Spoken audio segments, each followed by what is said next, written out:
Hey guys, Jengar here. Welcome to today's realistic review in which we are taking a look at the AD-2 sitting at 5.7 battle rating in the American attacker line, the strike aircraft. Yes, we are going for a little bit of a rampage, ground attacking, trying out the bombs, trying out the rockets, the HVAR rockets, and there's loads more on this plane to try out, to be honest.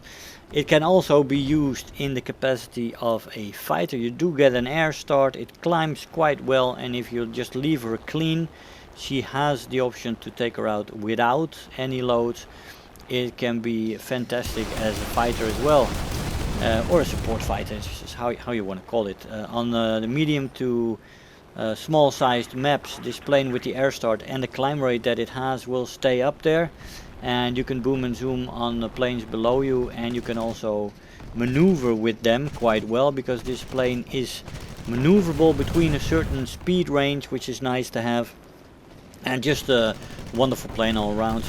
She's got two nice 20mm guns, 200 rounds. It is not the most expensive ammo load that there is in the game, but it is workable, and if you use the gun sparingly, then you can definitely get 3-4 kills with the plane. So yeah, man, it's an interesting plane, and let's have a look at her now. But before we do that, make sure to like the video, and of course leave me a comment, subscribe if you haven't yet, and check out the description box, because there is my other socials on there that you can join, and there is my Discord as well, that if you want to interact, sometimes fly with me, you can join my Discord for that, all in the description. Okay, so this plane at sea level without web is 538 kilometers an hour she can reach, and with web 565.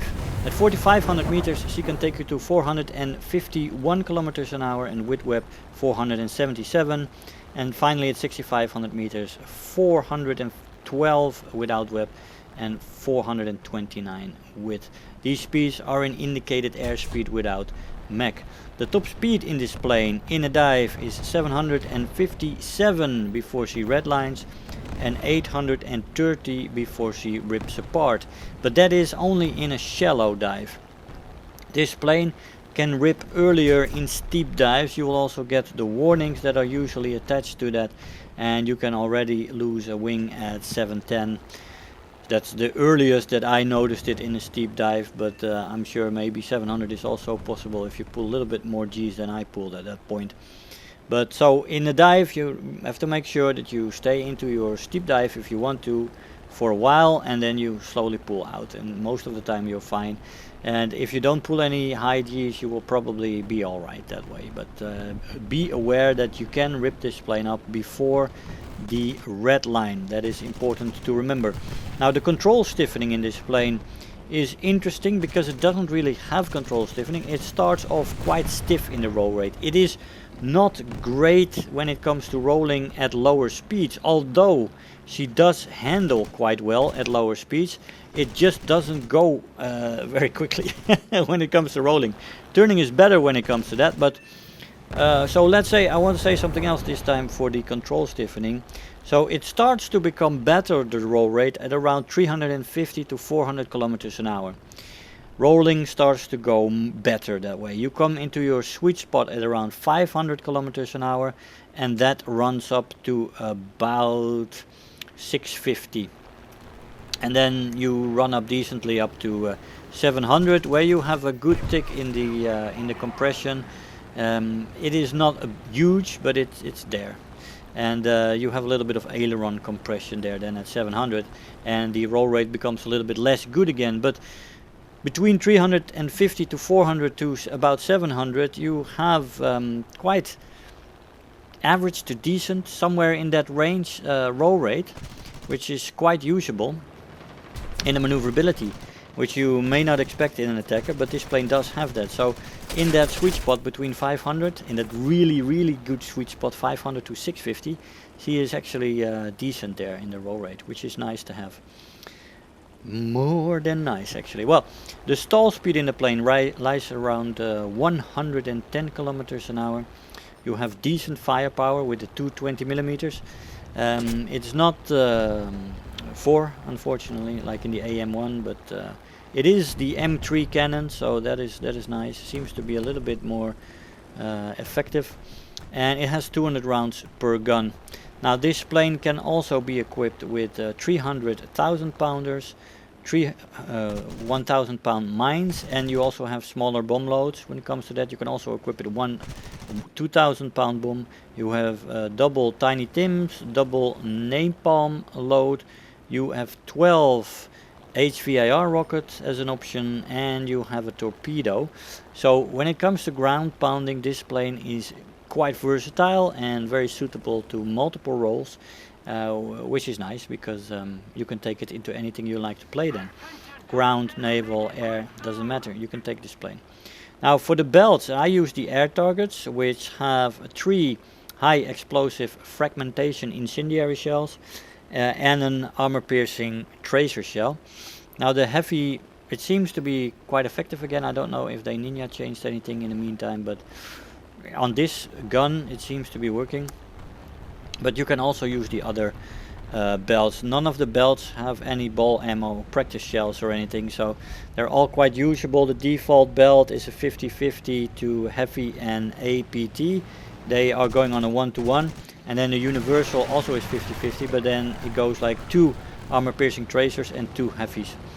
The ground belt has 3 APTs and 1 heavy, and the stealth belt finally has 3 heavy, so it's just basically 100% high explosive fragmentation incendiary, which works on this gun a little bit better than on some of the other guns that I've flown with lately. The ammo loads on this plane are good with 200 rounds. That's alright. I mean, there are planes with 150 rounds, or some of the Russian planes with 100 rounds at this battle rating, so I mean, it's alright.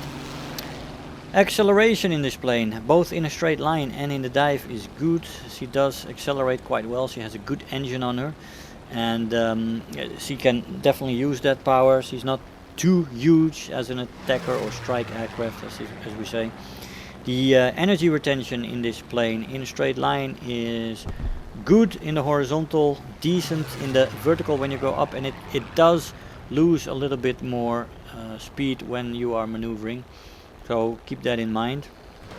And when she becomes slow, she becomes a little bit more sluggish, as you see here, although she still turns well. But what usually does happen is rarely a fight is just pure. Jesus Christ, I'm not really talking very well today, but you're rarely actually making a pure sustained turn fight. Most of the time it's a rolling scissors with maneuvers and using multiple control surfaces when it comes to that.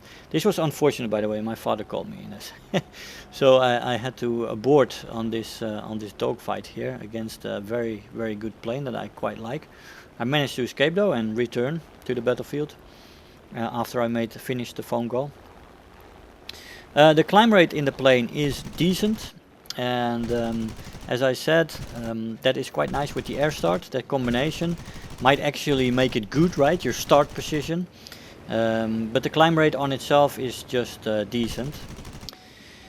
Turn time in the plane is above average. Decent with flaps. Flaps rip off at around 420 kilometers an hour. Very nice. As a decent turn time with those flaps, you can definitely keep up with a lot of fighters. And when you are in that sweet spot, that the golden sweet spot of this plane between 500 and 650 kilometers an hour for the roll rate, combined with that turn time, you can make a couple of fantastic turns, and you will surprise people with those couple of fantastic turns. When you become a little bit slower, your roll rate starts to kick in, becomes a little bit worse, and the maneuverability drops, especially below 400 kilometers an hour. But all in all, it is not bad when it comes to maneuverability. I would say above average. The overheating in this plane is also below average. It needs to be managed. You do, with a little bit of web usage, get into the amber quite quickly. And yeah, you have to manage that. It doesn't cool off immediately, but it's not slow. Once you go into 90%, it will cool off quite rapidly, so it is definitely manageable. Durability in the plane is decent. can take a bit of damage. She's sturdily built, and yeah, but it's alright. There's nothing to complain about when it comes to survivability and durability in this plane. The repair cost in this plane lies around 5,816 silver lions, which is good at the moment. It's quite low, and it is one of those planes that sits quite sweet when it comes to repair costs. And the rewards in the plane at the moment are, for the RP is 356% for the modifier with a 1.78 multiplier, and the Silver Lions have a 285% modifier with a 1.9 multiplier. So for the RP, that is above average, so she actually is quite nice as a tree grinder. Above average, right? It's not great, so it's not the best plane at it, but it's better than most. But the Silver Lions department is actually bad. 285% with a 1.9 modifier or multiplier, sorry, is nothing to write home about. It's one of the lower ones that I've seen, so this plane is not great for Silver Lions. Although it was even worse, right? Before, so yeah, there is that. To fly this plane, you have to go either of two ways. Close air support is an option, of course, and she does very well for that. So she has a lot of loads that you can pick from, a lot of opportunities that you can use on this plane, and she can be quite effective at that. I've shown you that earlier in the video. I'm not a specialized ground attacker, but I did well. I got results. I got people that came at me in dogfights and stuff like that. I got airplanes. I got great results in the plane when it comes to that. So she does shine in the CUS role. But this plane can also be flown as a support fighter / fighter. If you do not take anything and you just take a clean load, you are actually quite effective. You get that air start as a strike aircraft. You have the 20 millimeters, and you have that climb rate that is quite decent.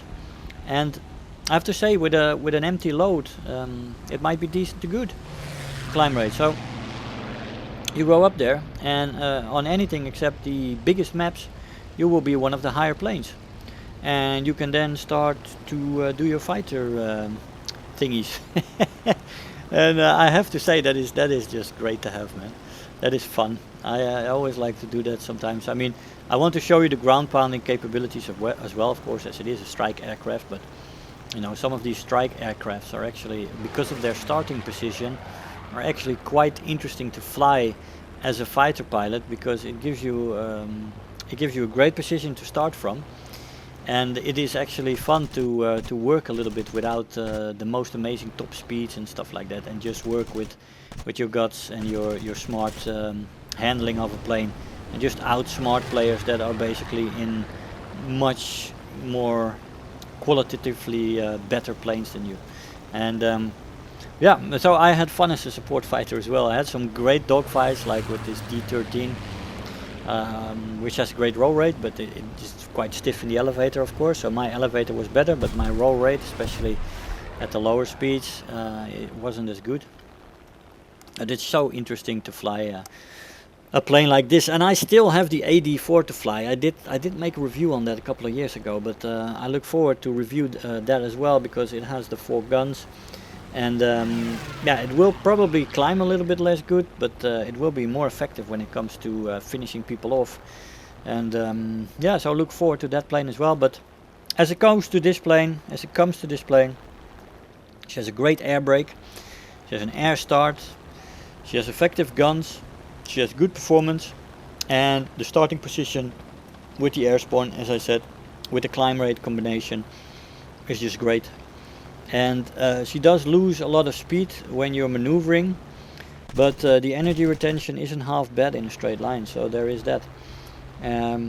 All in all, overall, it is a plane that I quite enjoyed, had a lot of fun in, and I would definitely recommend you to try these planes out.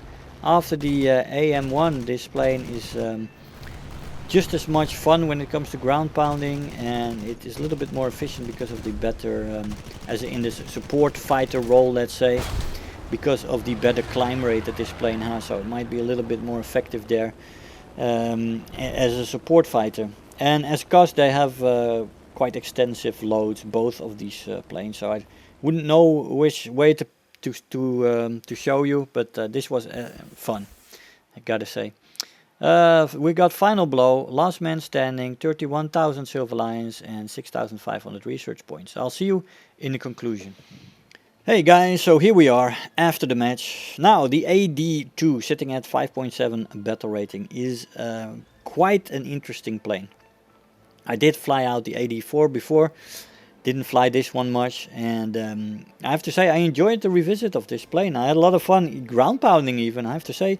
This plane at a certain speed is quite maneuverable and can actually roll quite well then, and also turn a couple of turns quite well. So I had a lot of fun maneuvering with people and shooting planes out of the sky after dropping off my bombs or the HVAR rockets. But there are some more options. There's Tiny Tims, there is the napalm load, you got torpedo. So there's a lot to choose from in this plane. It has a great package, and I can definitely recommend you to try this plane out. There is an older brother or sister, the AD-4 as well, with 4 guns, so that sits at 6.0. You do face a lot of the Ju-288 spam, but I still had fun, and you can get a couple of those as well while you fly by. So man, it's all good in this plane. She definitely works. Not great on the Silver Lion earning department, but the repair costs balances that a little bit. So hopefully that changes as all the Gaijin economy changes have been gone through. Then that will all balance itself out. So yeah, guys, do visit this plane, try it out, and I hope you have fun in it. Guys, I want to thank you all for watching. I hope you enjoyed the video, and I will see you guys next time. Bye bye. If you're new here, make sure to hit the subscribe button, become part of this community. If you are already a subscriber, don't forget to like the video, do leave me a comment, and if you really feel like helping out today, make sure to share the video with your friends and let them know about the channel.